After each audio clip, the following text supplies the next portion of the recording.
Is it or is it not time to enter the virtual world? Hi there guys, it's Aaron here from All Out Gaming, here today to give you my general thoughts and hands-on impressions of this little fella, the Virtual Boy for Nintendo Switch 2. It recently released this week for subscribers to Nintendo Switch Online Plus Expansion Pack as a cool new accessory to let you experience one of Nintendo's weirdest and wackiest hardware ventures. I've been taking it for a spin this past day or so to see what all the fuss is about, and while I can't recommend this for every generalist Nintendo fan, for a particular type of retro enthusiast or dedicated Nintendo player, the Virtual Boy for Nintendo Switch and Nintendo Switch 2 is definitely a great thing to have. Essentially, what you're getting here for $66.99 sterling in the UK is of course the Virtual Boy plastic headset itself, a one-for-one replica of the original hardware device from 1995 that looks and shines just as brightly in red as it did almost 30 years ago. Then of course you have the plastic stand, which can be widened and broadened to stand on the tabletop, because yes,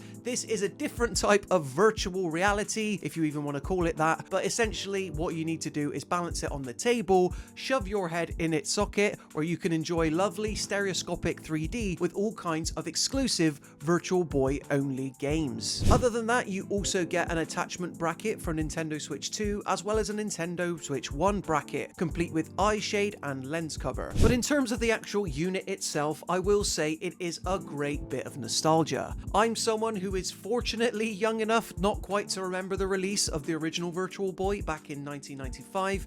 I'd heard rumors, of course, of how it notoriously failed and was one of Nintendo's quirkiest exploits, but having said that, this is a one-for-one replica that might be a little bit on the expensive side, but in terms of comfort and stability and reliability when in use, I think it's hard to complain too much given just how good it looks and feels. But Aaron, it's all well and good the actual device itself looking sturdy. What about the games you are able to play on them? Well, right now from today, 7 Virtual Boy exclusive games has released as part of Nintendo Switch Online Plus Expansion Pack, which is currently available to download as usual as a separate app onto your Nintendo Switch or Nintendo Switch 2 device. From here, you'll have to insert the console screen unit into the device itself, which is a relatively easy process. It simply requires detaching either Joy-Con from the left and right side and then neatly aligning and slotting in the screen into the headset. You just lift up the red flap, pop it in, and you're pretty much ready to go. Trying to fire up the Virtual Boy app without being in the headset and in docked mode,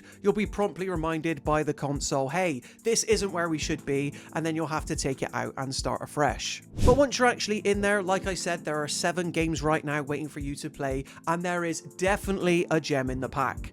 The gem in the pack here is 100% Virtual Boy Wario Land, a real lost hidden gem that was exclusive to this console that essentially works, looks and functions pretty much as a Wario Land game back on the Game Boy Advance. For those that don't know, these are really fun 2D action platformers in the vein of classic Mario, where you play his arch nemesis Wario, bashing about and jumping on baddies, all while collecting enough collectibles. The difference with Virtual Boy Wario Land, however, is that it does a Mutant Mud style thing, using the stereoscopic 3D to see Wario regularly jump towards the back of the screen before jumping back in the foreground again. And it really looks neat and tidy as an effect when played on the new Nintendo Switch Virtual Boy accessory. It's definitely the most complete feeling game, at least from this initial starting lineup, and one I can definitely see myself spending the most time in.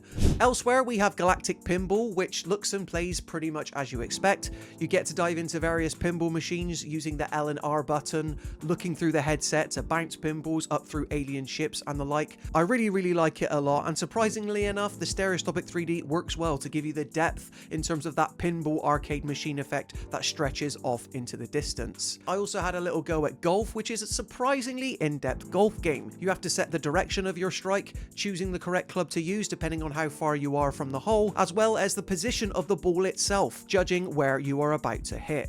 What could be a pretty standard game is actually got a lot of depth to it, and golf is definitely one for the more hardcore sports fans that just so happen to pick up Virtual Boy. The last Virtual Boy exclusive I wanted to make mention of was Tolero Boxing, which is a little bit like Punch-Out in that you have to bob and weave between different strikes of your enemy opponent, except this time you use the analog sticks on either Joy-Con controller to choose the heights and position of your fists, bobbing and weaving against your opponent before finding the right opening in order to get a strike yourself. Every opponent can either go down or survive multiple rounds, and you'll be judged by how much health you have versus the opponent. It's a really unique control scheme and something I can only really see happening in Virtual Boy, whereby the depth of field you're able to experience lends an extra degree of strategy to the actions you're pulling off in game. It really is a lot of fun. I will say that while there are only 7 games available to play right now, Nintendo is promising the likes of Mario Clash, Mario Tennis, and even the Space Invaders Virtual Collection later on down the line, and an unreleased F-Zero game, so there's plenty to look forward to should you pick this accessory up. It's an investment at the end of the day. But right now, would I recommend you pick up the full Virtual Boy accessory? Right now, this is the main option. There's also a cardboard version where you slot your Nintendo Switch in, leave the Joy-Cons on, and then you can play it upheld to your face. I will say if you want the authentic experience, this is definitely the way to go. And while $66.99 might seem a little bit expensive, in order to play 7 games that were otherwise lost to time at launch, it's a pretty good way to recreate that era. My one big criticism right now is I don't know why you wouldn't just make all the Virtual Boy game library available through Nintendo Switch Online, purely playable in handheld mode and docked mode on the screen. You could still keep the red and black screen effect to give the games that level of authenticity that's required, and sure, you'd lose a lot of the depth that comes from the key stereoscopic 3D, but I will say you're limiting your audience by charging them a quite hefty price for a really niche accessory. I hope Nintendo later on down the line go about revising this and make the Virtual Boy library just that little bit more accessible. However, that just about does it for my thoughts on the Virtual Boy Nintendo Switch / Nintendo Switch 2 headset today. Do you plan on picking this up? Maybe you have already. Be sure to let me know in the comment section below. And then, if you enjoyed this video and you want to see more, be sure to leave it a like and consider subscribing to the All Out Gaming YouTube channel to stay up to date with even more videos like this. Until next time, thank you so much for watching, and I'll see you in the next one.